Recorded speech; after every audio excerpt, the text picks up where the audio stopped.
Welcome to SEC Football Live here on the 440 Sports Network, brought to you by Tennessee Brew Works and other great, amazing local craft breweries. Make sure you swing by Tennessee Brew Works if you're downtown in Nashville. Great place to go pregame if you're going to be on Broadway. Great place to go pregame if you're going to Nashville SC or if you're going to a college football game with the Vanderbilt Commodores in town. That is Trey Wallace of OutKick. I am Braden Gall. Good to see you, Trey. We're going to have a big show today. I've got a couple of random superlative awards I'm going to ask you about, some really random stuff later on. We've got 5 new starting quarterbacks in the SEC that have all been named, so we're going to get to that. And we've got a sternly worded statement by the SEC about eligibility rules, so we'll get into that as well. However, before we get started, first of all, good to see you, Trey.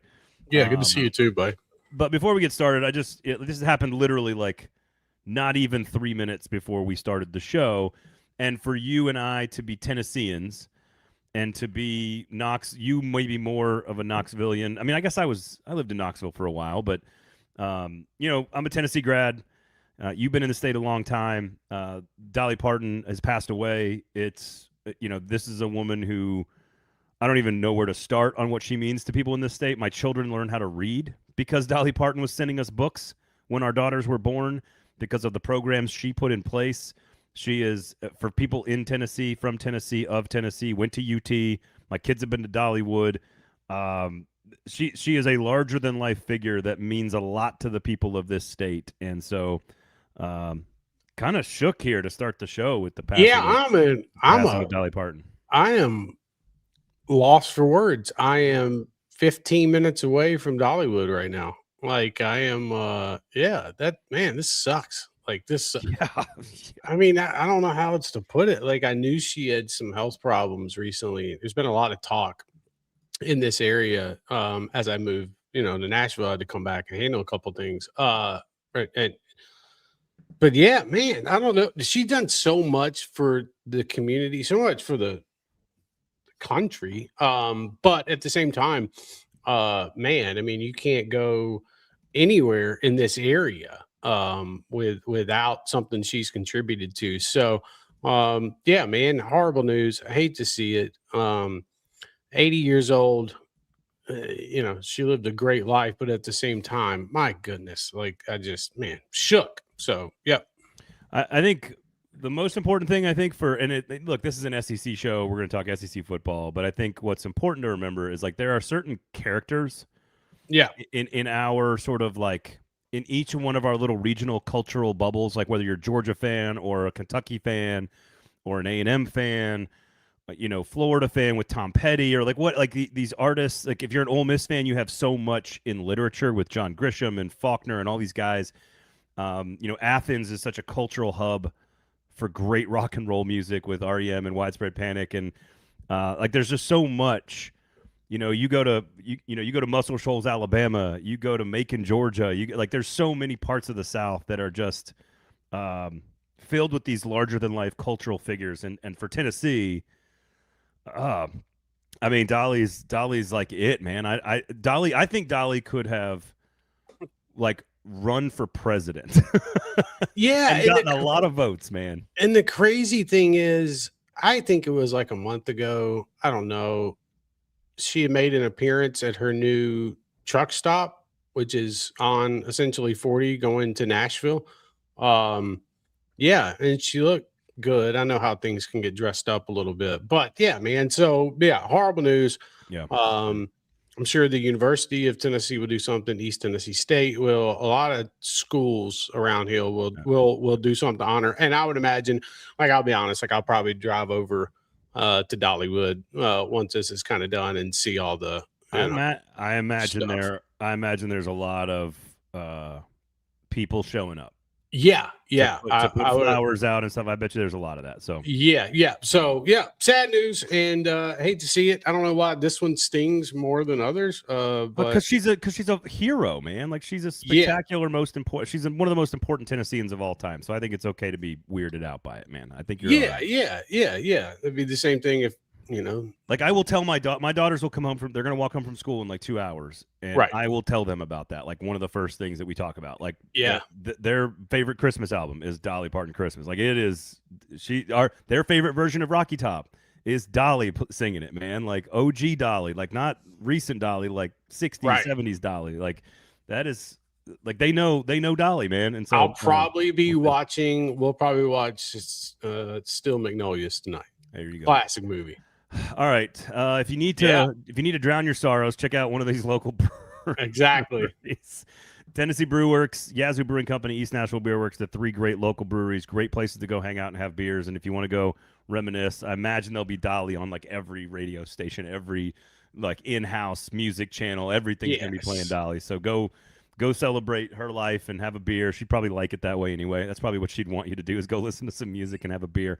Absolutely. And have a good time. So check out Tennessee Brew Works. You can get that beer everywhere, retailed all across the mid-state area, but go to the tap room, spend some time with people, hug your family, hug your people, have some fun, enjoy it. It's what makes Southern football so great too. Also, it's just being around people and loving the same stuff. So go check out Tennessee Brew Works.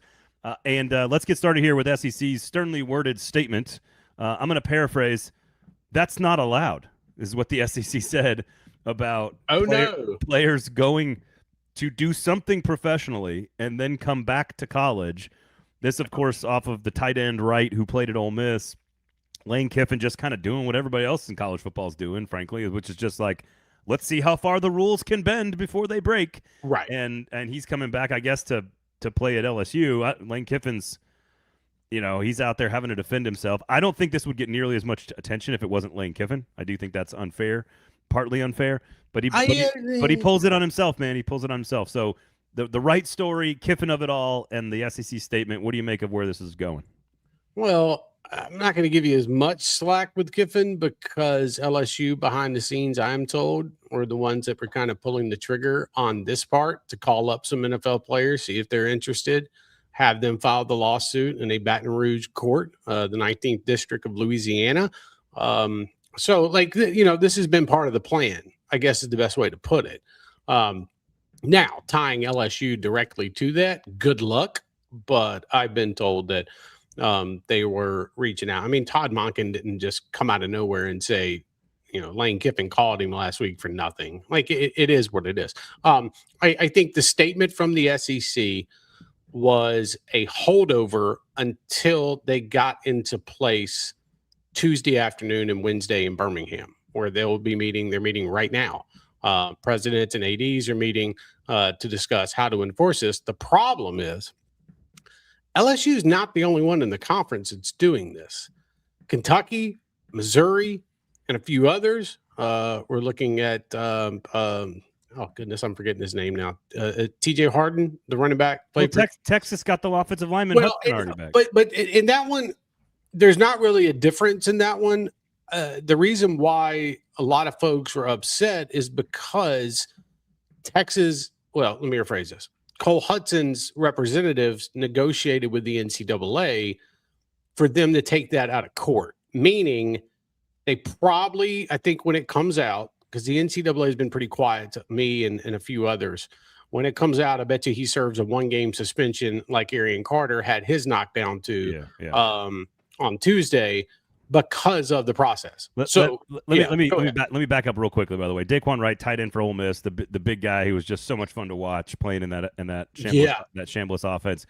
He's on the Cleveland Browns. He goes to training camp and gets waived. Yep. And this is my favorite sentence in the ESPN story, just because I think it's a mind warp of a sentence. Cleveland Browns waived tight end Daquan Wright, who has an agreement in place for the 2026 season to play for LSU if he clears waivers. Like, that's what we're at now. Like, and there goes the buzzer here's going off as my family finds out about Dolly Parton. I'll put that on. Yeah. Mine too. Here's my question, and I don't know if there's a right or wrong answer to this. Okay. But I think the SEC is going to put in place a rule that says you can't do this. You can't go play professionally and then come back to college, any sport. I think that's probably the same for the Big Ten, and they're going to probably stick together on this, which will make it feel stronger. The question is, where is the line? There has to be a line of demarcation somewhere. I am in favor of allowing a lot of leniency for athletes transitioning to professional ranks or making tough decisions about transitioning to professional ranks. Let them go through the combine. Let them go through the draft process. If they don't get drafted, maybe even let them go through minicamp. And then there's a line after minicamp that says You are either playing in the NFL or the NBA or Major League Baseball, whatever it is, or you're not. Like, you've got to pick. And guess what? Guess what we're trying to teach young people in college? We're trying to teach them risk, reward, consequence to actions, and that you have to make difficult decisions in your life. There has to be a line somewhere. Where do you think personally, Trey, that a line should be on where it, where's the line? Where there has to be a point in time where you cannot go any further. You're either an athlete in the pros or you're not. I think it needs to be a month off the fly here, as I say this, a month before the NFL draft. Why before? Right, a month before the draft, maybe. Why not after the draft? If you don't get drafted, no, you can go back. I think that's too far. You've already made the choice technically, but you don't know what your opportunity is at that point. And I agree with that, and I agree with that, but you also have to look at the portal period and where we're at. I think that Aaron Carter is such a good example because something happened, and within 3.5 weeks, he pulled himself out. You know what I mean? Like that is such a great example of how to do it. But you also, here's the kicker too. You can't make these moves because of the portal. Like, so either you got to change the portal or the portal period, mind you, is what I'm talking about here. Or you have to say, okay, you can pop in or pop out, a month maybe for the draft when you start hearing, where you might be going. Like, I just feel, there has to be a line. Personally, I don't know where that line is. But again, I'll say this. Even with the Carter situation, Aaron Carter, there was no process for him to technically return. Like, he had to come back and take the suspension. I would be fine with 2 weeks after the draft. If you have not, you have a choice. Either go after the NFL career as a UDFA, because maybe you've had 3 different offers, and you have to sign a piece of paper that is an agreement that you become a professional athlete. I work for the Titans. I work for the Falcons. I'm an employee of the NFL. I am governed by their collectively bargained player association. You sign a piece of paper, and I think the line should be when you sign a piece of paper and become an employee. If you go to the draft and you go through the process and you're trying to figure out what to do with your life and you don't get drafted, the NFL has said you don't have opportunity here. Maybe. What do you want to do? At that moment, you can go back to college. And I get you. I don't give a shit about the people trying to figure out the portal or the coaches or the GMs. Like, they got to deal with this stuff. What's best for the player is to give them as much information as possible to make the best informed decision for themselves. Yeah, but at some point, it has to be a cut and dry decision at some point. Right. But also look out for the roster spots on the team, on the college team heading out of spring practice. Like, I mean, if there's no spring portal period, you can't start cutting players after spring practice because you're bringing somebody back. I mean, you can, but I'm saying then one or two guys coming back after the draft who go undrafted, it's not going to mess with your roster, I feel like. So right, but you better set something in stone because you can't have 600 players coming back after the draft. Andrew says, R.I.P. Dolly, the GOAT. There you go. K-Dot says you need to commit for the draft. Your eligibility should end at that moment. I understand that. That's the old way of thinking, and that's okay. I don't have a problem with it. Or face the punishment from the NCAA and take a 2-game suspension when you come back. However, K-Dot also points out that the NCAA is a joke. Well, yeah, I mean, that's a given. I mean, the NCAA should have came out and reduced Aaron Carter's suspension to 0, not 1 game, 0 games. One more from K-Dot. No one wants LSU to be successful this year. Right. But I think here's the other thing, too, the LSU thing, and I know we have other topics, but the reason why there are so many folks within the SEC that are agitated right now, and then some are on the side because of LSU because they're trying to do the same thing, is that they know LSU put this in motion. The same way Texas essentially put it in motion to have Cole Hudson come back. So, I mean, like, I actually don't arguments on both sides. Like, I don't care. Yeah, I don't care that LSU. I don't think LSU. So, okay. LSU is not the bad guy in this, by the way. The NCAA is the bad guy. Bo says Sankey needs to step in. LSU is Texas Tech East. This is not the same. God, no. As Brennan Sorsby gambling on his own college football teams thousands of times and then getting to play the game that he gambled on which calls into question the integrity of the outcomes of the games. Right. And I'm not saying that nobody's gambling on their teams. Of course, there are probably hundreds of athletes doing it. But if you know about it, you cannot put them back onto a field. This is not the same. This is every team in America pushing the boundaries of these eligibility rules that continue to change and lose in court all the time. And people are just pushing on it, and they're just going to keep pushing until we have, wait for it, Trey, a collectively bargained Players Association agreement with a singular set of governing rules and a singular office that governs the sport. We are never going to end this until that happens. A couple more comments here. Let's move on. Let's move along here. Brady says, "Don't sleep on KJ." Talking about KJ Jackson. Don't disagree. Who's been named the starter. And David, when you post the comments from the chat, can you leave them up long enough for me to read them? Did I do a good enough job? Did I do a good enough job, David? That's what I want to know. I've been putting them up there. I just want to make sure. K. Dodd says the reason I'm irritated is because Auburn is ass at football and cheating. But when they're good at cheating, they're really good at football. Oh, absolutely. They'll get back. To be clear. Don't worry. 93, 2010, like they're really good. Right. I mean, just drop money off in the mailbox at the church. Yeah. Okay, let's get in. You guys keep commenting if you want to. Take us where you want. We're going to have some fun awards later on, but I want to talk quarterbacks here. Tennessee names 5-star, very talented freshman Faizon Brandon as the starting quarterback. Alabama names 5-star, very talented freshman Keelon Russell as the starting quarterback. Those two are the big ones here. We'll get to Aaron Philo in Florida. We'll get to KJ Jackson and Blaze Berlowitz, which I think all 5 of those names we got correct. We might have said we might have said George and Faizon in the first game. We both said that. I didn't say it from the start. It was Faizon. Like they're both going to play in the first game. Congratulations. That's right. But this was Faizon. So let's just go the same way as Berlowitz is going to play in the first 2 games of the year, and then Jared Curtis is going to be the starting quarterback. Like, let's go one at a time here. We'll start with Alabama and Keelon Russell. Austin Mack, of course, had been with – you guys all know the story. Austin Mack had been with Kalen DeBoer for years. I think it's interesting and of note that they're going with the playmaking guy with a little bit more athleticism who's got more upside. Tennessee's kind of doing the same thing. I don't think it says anything about Mack. I think it's more of a commentary on Russell. Agreed. And I'm going to kind of lump, and maybe I'll just lump Tennessee in here with Faizon Brandon. I think when has Kalen DeBoer or Josh Heupel ever not had like productive quality quarterback play in their careers as coordinators or head coaches? It's like largely never happened. Maybe like Milton wasn't as good as Hendon Hooker or whatever, but it's largely never happened. So I trust him. I actually love this because it makes me feel like an old college football person where I'm going to watch 2 teams that maybe don't have championship aspirations. Sorry, Alabama. And like, hey, we're gonna ride with the young guy who's super talented because we know that he needs the reps to get better for the end of the season or next year. Yes. And it feels like an old way to develop your quarterback, but I really like it. And I'm excited if I'm a Tennessee or an Alabama fan, and I'm excited as a football fan to see 2 very talented young players at very good places with offenses and good teams behind a very good offensive line in Tennessee, for example, to go have some fun. Right.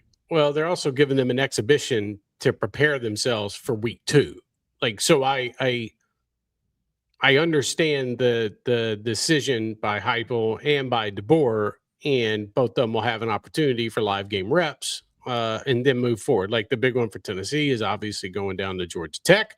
The big one for Alabama is, I don't know if it's a big one anymore, but Florida State and whatnot. You know, like I get it, and I like the move by both of them. Like we called both of them, and I think Keelon Russell is going to be really good for Bama. I think Faizon is going to be a really good quarterback for Tennessee, and I'm curious to see how the first couple weeks play out. And I also at the same time, I've said this for a lot with Faizon. He might be a freshman, but that guy has known this playbook for a year and a half now. He had the playbook the minute he signed a contract with Tennessee. Like that was always going to play out. So I'm excited to see what Faizon could do, and at the same time, Keelon I think is going to be a dynamic quarterback for Bama.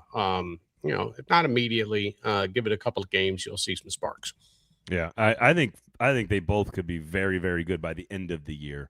Yes. And the way you get them really, really good in November is to give them a bunch of learning opportunity, a bunch of reps, a bunch of easy opponents and some tough ones. Look at Alabama's first 5 games. Look at Tennessee's first few games. There's a lot of opportunity there. I know Texas is pretty early in the schedule for Tennessee, but you got 2 cupcakes in Georgia Tech. Week 4. Alabama has like 4 or 5 games that, I mean, yes, Florida State and South Carolina are dangerous, but they're not. It's not Georgia and LSU. Like right. So I think it's gonna. I think if you want Keelon Russell and Faizon Brandon to be at their best as possible going into November, you got to give them the reps, man. You got to let them play right away. Let them learn from mistakes. Maybe you lose games you're not supposed to, but this is what and this is the other thing. Tennessee fans, come in here with us. The water's warm. I know we're all mourning the loss of Dolly Parton, but come on in here and sit down for a second. You have been destroying my chat, fam, about this guy, Faizon Brandon, for over a year. If he makes one mistake against Georgia Tech, I don't want to hear you talk about George McIntyre. I don't want to hear you talk about, you have spent years pining for this young player. Give him the time to become the thing he's going to become. And know that you GTFOH with that overreactionary garbage in my chat, fam. I think Tennessee can also lean on the running game a lot against Georgia Tech. And then they hope by week 4 that you're set up from a passing game wise. Best way to put it. Can't you just already tell though? He's gonna have one of these freshmen. These young guys are gonna have bad moments. Yeah, and when they have a bad game. To Bryce Underwood last year. I can just see it. I can just see Tennessee fans who are so quick to throw the baby out with the bathwater. You've spent years blowing up my chat with your obsession with this guy. Just let him develop. Be patient. He's an 18-year-old young man. He's a very talented player. Just be patient with him, please. Yeah, please. There's a reason why Vanderbilt fans shouldn't be tripping out about Jared Curtis. I'm not saying the two are comparable. Dude, they're 2 different quarterbacks. K-Dodd, you have no clue how accurate you are about this. Vols fans already talking about next year when they get the running back, the kid out of Baylor who's like the 5-star. I'm not kidding. I got a text message from people saying Tennessee fans who are just like, I think he might be is he one of the greatest? Is he the greatest high school running back of all time? And I'm like, no, he's not. That would be Derrick Henry, Adrian Peterson, and Reggie Bush. Yes. Those would be the 3 greatest high school running backs that I've ever seen, heard of, covered, scouted, etc., whatever. Lots of dozens and dozens and dozens of elite 5-star running backs that I didn't just mention. Yeah. This guy's going to be good. DGG is going to be good. He's going to be a great player. He looks like he's a freak athlete and actually does have some Adrian Peterson-like qualities. But let's just pump the brakes on Derrick Henry. I have covered Derrick Henry closely. I've been around him personally. I've talked to him a lot. Derrick Henry is the freakiest humanoid I have ever covered in this game. He also has every statistical record in high school football, and a Heisman Trophy, and a 5-star ranking, and an NFL rushing records. Let's not go crazy. Let's not go crazy. Just calm down. Give the man a year. Let him get going. He's never had he's never had a college snap. No. My point is Tennessee fans, Alabama fans, just give your guy some time to develop. Okay, it's okay. It's okay. He did a cartwheel on one arm. Still games to be played. Sounds like somebody needs to stay healthy for a full high school season. LaDainian Tomlinson might be the best running back ever. I don't know. He's up there. He's one of my favorites. Good. He's one of my favorites. It was good. Yes. Sure. Not a 5-star, though. Not a 5-star. Went to the Mountain West. That. So. Yep. Okay. All right. What else we got? Okay. Let's go Vanderbilt quickly here because I think Blaze Berlowitz is a placeholder until Jared Curtis is ready. Yes. We told you this was going to happen.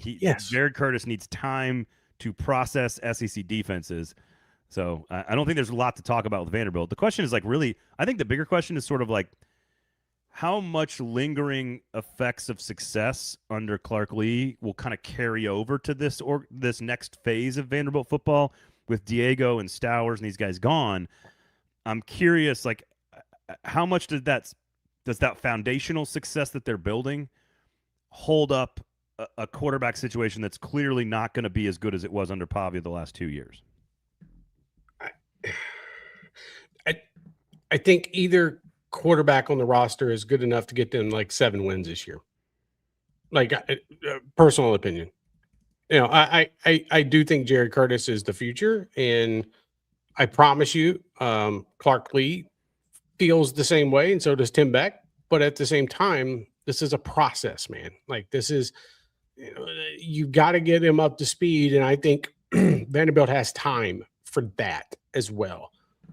So I'm not shocked by this. I expected this, and I think that by week 3, week 4, week 5, Jared Curtis will be the starting quarterback for Vanderbilt. Excuse me, unless Berlowitz just comes out and is throwing 400 yards a game, and whatever. We both know which way this is going and why this was done.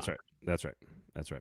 All right, so KJ Jackson is named the starter in Arkansas. You had AJ Hill as well, so interesting battle there.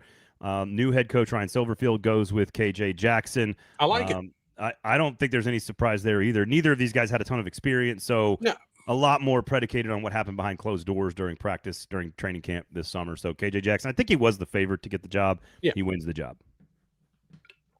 I have no complaints with what Silverfield's doing at that position. I think there's an opportunity for KJ to shine and have success, but he's also going to be running for his life. Yeah, there's no question about that.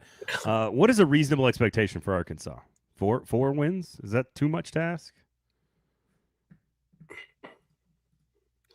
I was gonna say 5 to 6, but sure, you can go with 4. I mean, that's not far off.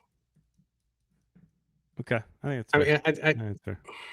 All right, last one here, and that is the Florida Gators. Again, not a lot to say about this. Not a lot to say about this. Aaron Philo comes with offensive coordinator Buster Faulkner from Georgia Tech. He wins the job. It was his job to lose all along. I think this Florida team is sneaky in a group of teams that are all about the same. Again, we've talked about this a lot.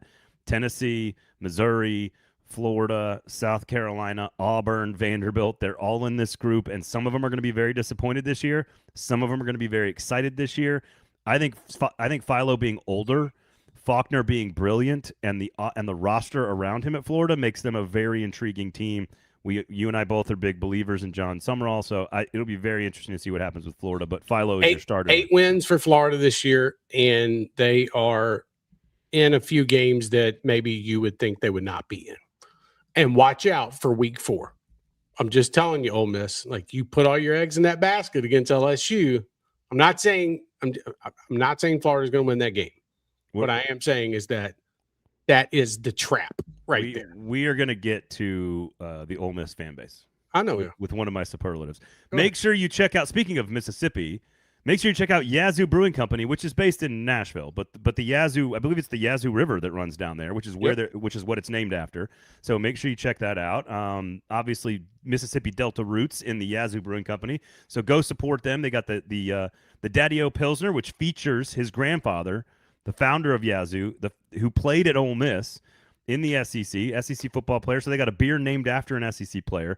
They got a great tap room up there in Madison, right on the river. You can sit down and chill and relax, pour one out for Dolly if you need to.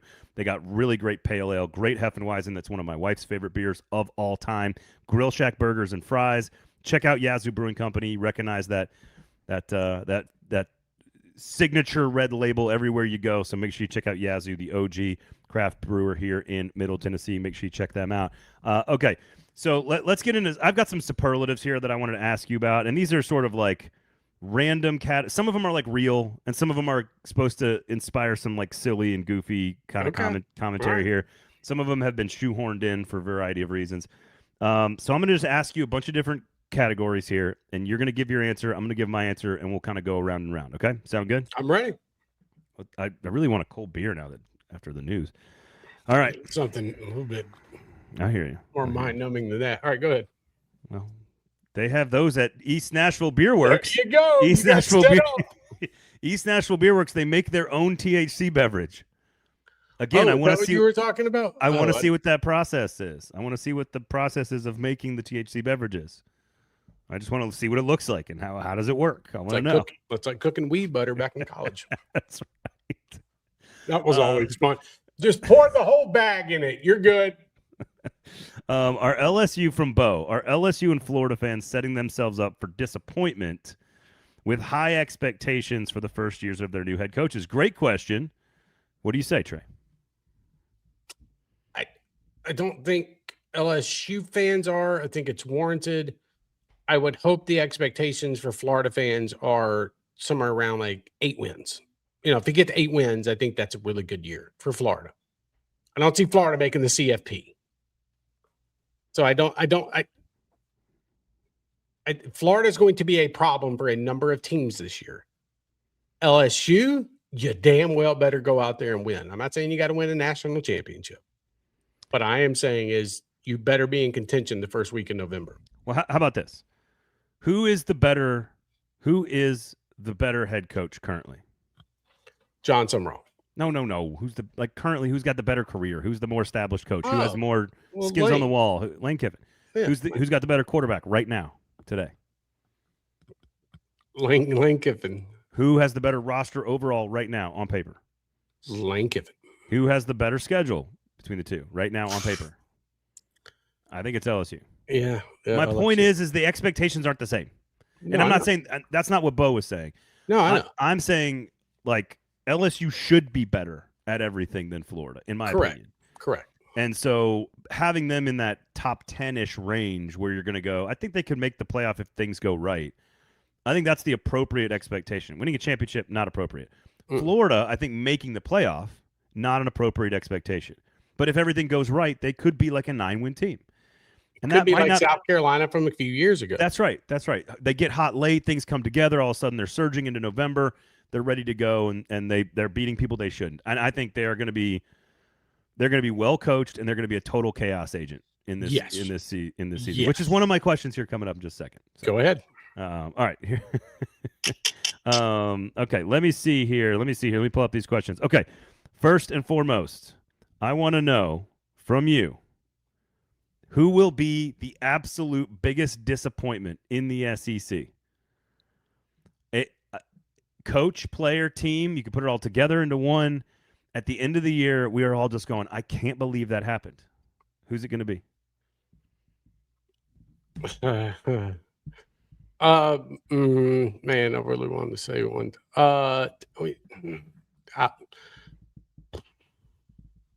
Alabama. Okay.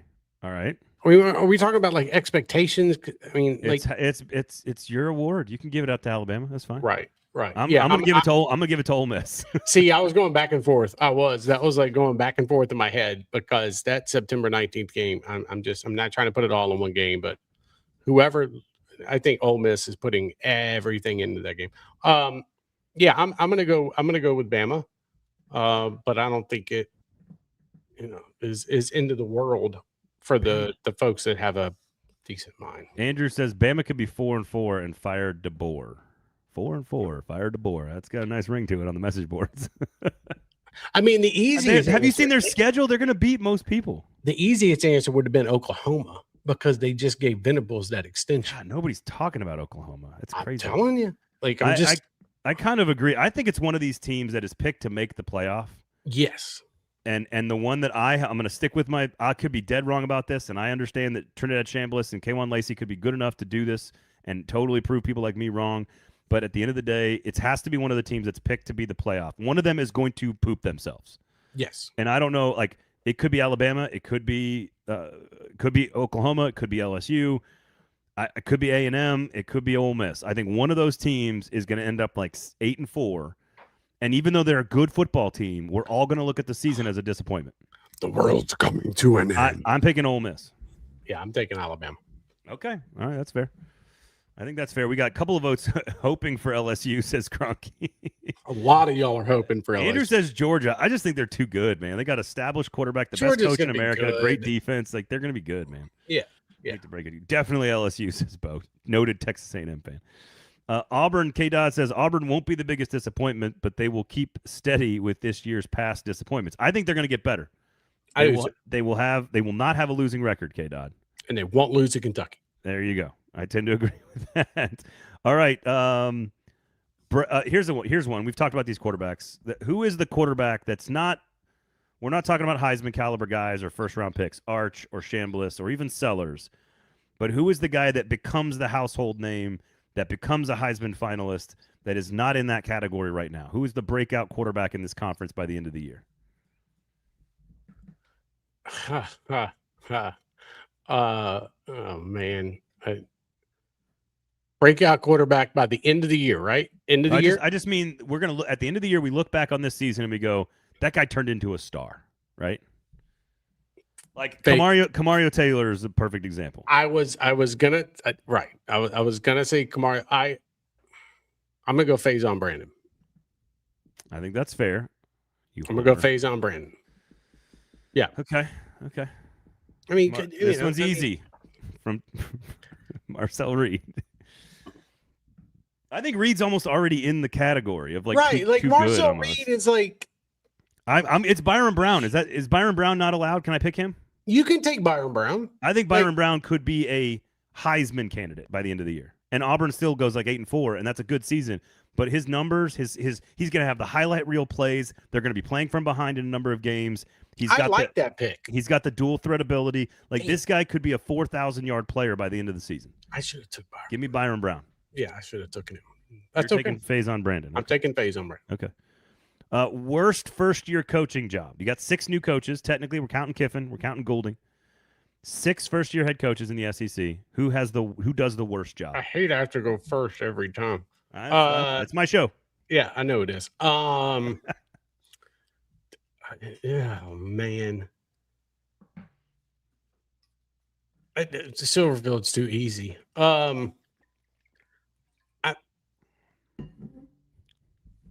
I'm going to stay real consistent in this game. Out of the new coaches, okay, I'm going to go Pete Golding. Okay. So I want to ask you about this because my vote officially is Pete Golding, but I don't think the team's going to be bad. Right. That's what I was having a hard time with. The question is, does it count as a bad coaching job if your only job is to kind of keep it between the lines a little bit? Right. Which keep it between the lines.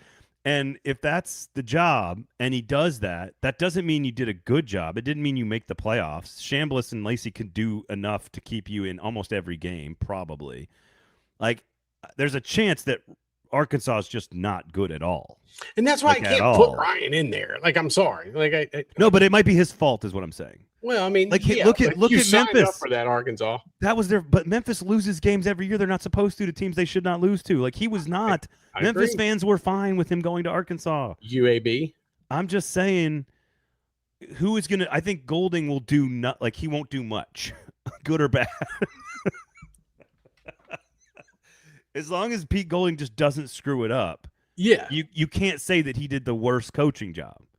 Okay. I think Golding and Silverfield are the worst 2 hires of the 6.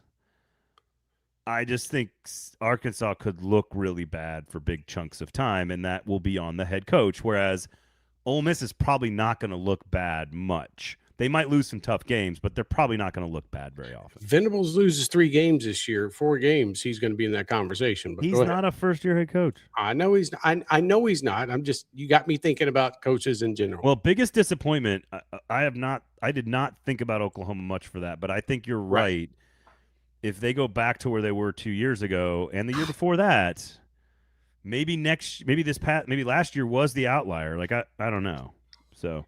That happens, man. We are looking at that extension. All right, here's one of my favorite ones. This is my favorite. This is my favorite category because this is one of my favorite things about the SEC. One of my favorite things about the SEC is all of you people, all of you fans acting. It's exactly right. Acting completely insane in very inappropriate ways. Yes. Imagine 2 Alabama fans getting in a shotgun fight in a trailer park because one of them didn't cheer loud enough. Is Jed Yorker? Tennessee fans, pick a story. Tennessee fans. Titleist. What about a teabagging out in a Crystal in Baton Rouge or New Orleans or wherever it is? Like, just think of the chaos that happens when a fan base gets real pissy. And again, I'm sorry to go back to Ole Miss. There we go. I was waiting. Ole Miss fans, they're going to lose to LSU. They're going to lose another game or 2 they're not supposed to. Florida. And you folks are going to lose your ever-loving mind just for a moment, just for like an evening. You've had too much to drink, too much shrimp cocktail. I don't know. But something's going to happen. If they lose to LSU and Oxford, I'm getting my ass out of Oxford as quick as my post-game article is done. Like 2 drunken frat boys are going to accidentally burn down Square Books, and we're all going to lose something so important to society. Yes. And we're all going to go, what? WTF, Ole Miss? Yes. Come on, man. Yes. We're white trash. It's not our fault. As somebody who grew up in Southern Alabama, I can relate to that. I mean, Auburn fans, Alabama fans, right? Tennessee fans, like y'all do not, like y'all have had lots of bad. Florida fans, like, come on, man, like y'all all had some past the poisoning of trees. Because I just can't see, like, South Carolina's a little crazy, A&M's a little crazy, like there's a lot of crazy fan bases. I just can't see, like, there's not enough expectation around South Carolina for them to go completely bonkers. Although Shane Beamer did his best at halftime against, ironically, A&M. I could see A&M. If A&M were to, like, totally crater 4 losses and all of a sudden they're like 4-4 and they lose to, I can't remember who they're playing mid-season, but, like, yeah, don't bring up trees. That's right. This is what we're talking about. Aggies don't poison trees. God bless you. This is what I'm saying. I think the fan base that loses its mind at least once this year crosses the line and becomes a national news story, like not in sports publications, is gonna be Ole Miss. So who you going with? What happened? I'm not saying this is gonna happen, but what happens if Dabo rolls into Baton Rouge week 1? How can we forget LSU? And beats LSU. And then LSU's ass has got to go to Oxford September 19th. And loses there, and then they got to go play Texas A&M and loses there. Dude. Which fan base took money from a children's hospital to give to recruits? That's exactly right. Thank you. I'm just saying there's not enough TROs and injunctions out there to save Kiffin's ass if he's got 2 losses coming out of September. I love you SEC people so much. You guys are such ridiculous human beings, and I love you so much for it. Yes. Like, it could get ugly. Especially if it's Dabo that goes into Baton Rouge and wins that game. So good. Make sure you check out East Nashville Beer Works. Make sure you check out Yazoo Brewing Company. Make sure you check out Tennessee Brew Works. 3 great local breweries here in Middle Tennessee. You should absolutely check them out. They're great. They're wonderful. They're amazing. The beer is delicious. I got one like right in the other room here. I might have to pop over there and grab a cold one. Go take the dog for a while. Is it frowned upon to take a can of beer on a walk with your dog? No, not at 2:30 in the afternoon. No, it's going to be like 3:30. Make sure the kids get home safe. Which team will provide the most chaos this year on the field? Florida. Okay, I can see that. Keep going. Florida. I think there are enough opportunities to cause, and I continue to look at week 4. Week 4 stands out to me. Ole Miss and Florida. Are you sure? Well, it's the week at. Oh, it is. No, you're right. It is week 4. It is week 4. Florida hosts them. That's right. Florida goes to Auburn. Right. Then they host Ole Miss. They're at Missouri. They're at Texas. They play Georgia, Ole Miss obviously. plays LSU the week before. And if Ole Miss loses that game to LSU, I'm just telling you, they're walking into a trap. Okay, so Florida's got Ole Miss, Texas, Georgia, and Oklahoma. Ole Miss and Oklahoma are both at home. They could absolutely knock those 2 teams out of the playoff, for sure. I'm just saying. For sure. I think if Texas were to lose to Ohio State in week 2 and then got to go to Knoxville week 4, hello. Well, I think it's Tennessee. My pick is Tennessee. Okay.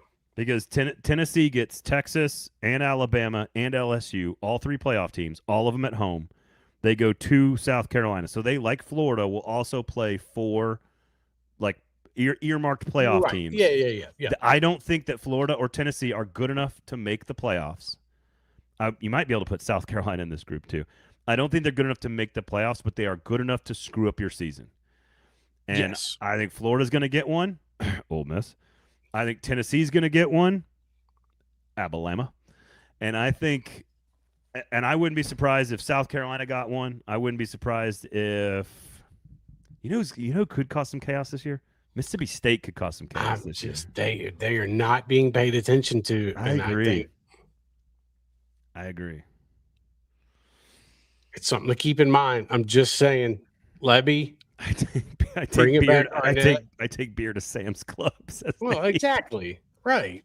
That's great. Just use a koozie. That's right. Just use a koozie. They'll never know. Well, walking through my neighborhood, I don't have to apologize or use a koozie. Put it in a baby bottle. I want to show that Yazoo Brewing logo off everywhere I'm walking. You're walking the dog, having a beer. Go to Yazoo. It's life. Bo, this is the way I want to describe this season from now until the end of the season, and I hope you're correct, and I hope we're all correct about this. This season could be a bloodbath.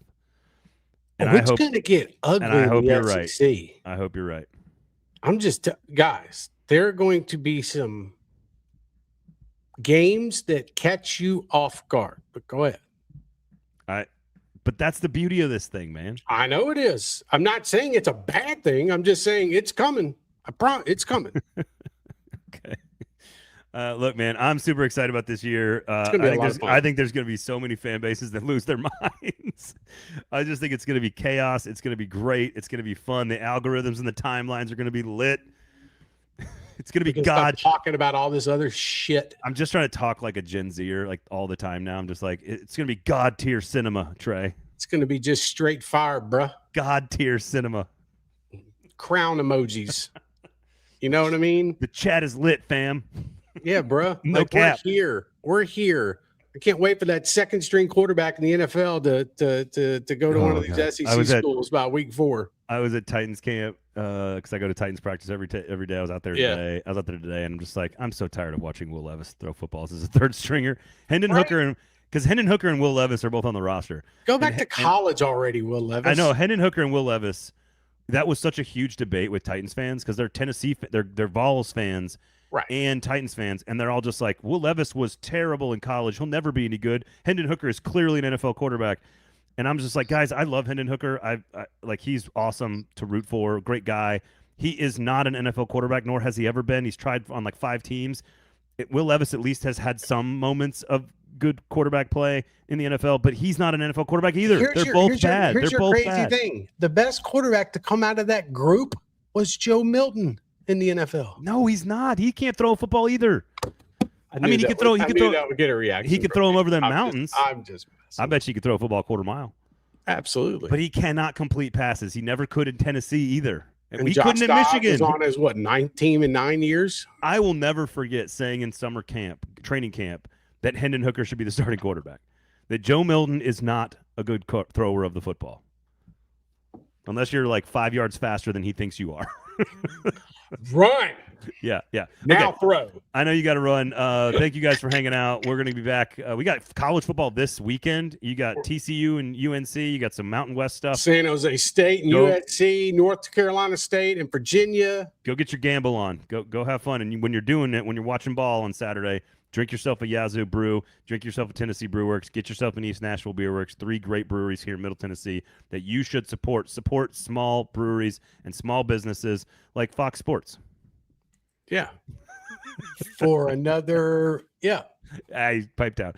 Thank you guys for listening. Thank you guys for hanging out. You guys were awesome in the comments today. Love having you guys active and in there. We're going to try to do this on Tuesdays if we can, so just stay tuned for the live shows. For Trey, I am Braden. Thank you all for listening and hanging out. R.I.P. Dolly. Love you.